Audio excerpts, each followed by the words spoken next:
Hello and welcome to Rebel Unicorn Crafts. Today I want to show you how to make this kind of really light but beautiful blue into yellow sunset mountain painting.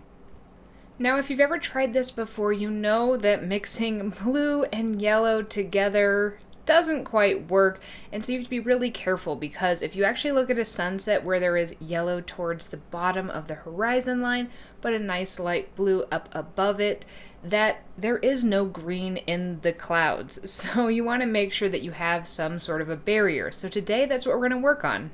I'm going to keep this tutorial super simple, and for the sky I'm only going to be using a phthalo blue and a yellow ochre. Now, of course, I'm mixing these up separately, but we want to start with some really light colors. The lighter the colors, the better, because we're going to have less of a chance of getting some of that muddy green color in the middle. Once you have the colors that you want, again, as I mentioned before, we're going to want some barriers. So for this tutorial, we're going to do that in two ways. One with a water barrier, so make sure that you put some extra water in one of those wells so that we have it easily accessible. And two, go ahead and tear up a paper towel so that you have the rough edge, because we can use some clouds to kind of create this barrier here and stop the two colors from flowing together, which is really going to help us get that nice effect without any of that mixing that is undesirable.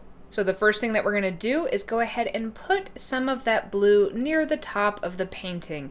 And since we want there to be some clouds, we want it to kind of come down a little bit, but go ahead and just put one or two stripes of the blue, maybe bring it down a little bit, then dip into that water so that you can get some water barrier between the two and kind of line those lines of blue with some of that water. Then quickly, before things dry, go ahead and grab some of that paper towel and tap out the top part.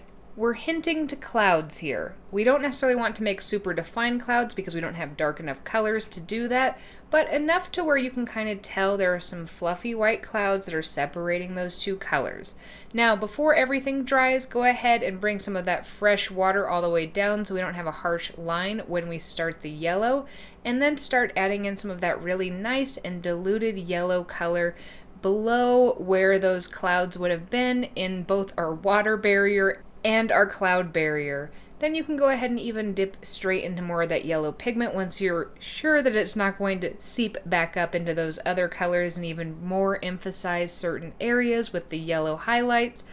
And now we have a really nice kind of light colored sky that transitions from that light blue to that golden color with some fluffy clouds in between. And then all that's left to do is add some pretty mountains to kind of round this out.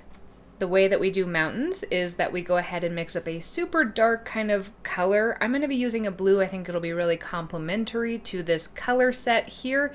And to do that, I'm going to take those blues that I had. I'm going to keep adding more and more of that pigment so it's super pigmented. And then I'm going to use orange, which is on the opposite side of the color wheel, to tone it down and also darken it further. We're going to mix up a really dark color first. Then we're going to, in the well next to it, we're going to add some clean water, and just using whatever residue from mixing that color up that you have in your brush, go ahead and mix that into that well with the clean water to create a diluted version of the dark color. Using that diluted version, you're going to paint your first layer of mountains. Now take into consideration what's happening in your sky so that you can kind of frame the prettiest parts of this, and just go ahead and paint the mountains however you want to that's going to work with the painting background that you've already made. Let this dry.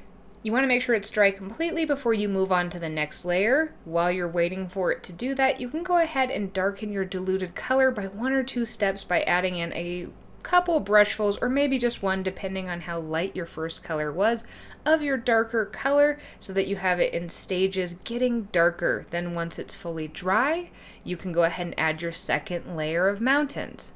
Now you can repeat this step as many times as you want, just slightly darkening the diluted color until you either like how the mountains look and they feel balanced to you, or until you reach the darkest color. And then don't forget, before you take the tape off of this, to go ahead and use a hairdryer to release that adhesive so it doesn't rip your paper. And you've made a magical, beautiful light blue sky that transitions into a nice golden color without getting green. If you want to see more testing videos where I test out different variables for fluid painting, want to see any watercolor tutorials, or some other art supply testing, subscribe to my channel. Or if you just want to see some of the art that I create, it's really varied. You can follow me either at Lacey Walker Art or at Rebel Unicorn Crafts on Instagram, or Rebel Unicorn Crafts on TikTok, where I make some funny videos as well as some tool talk videos. And I hope that you have a magically creative day.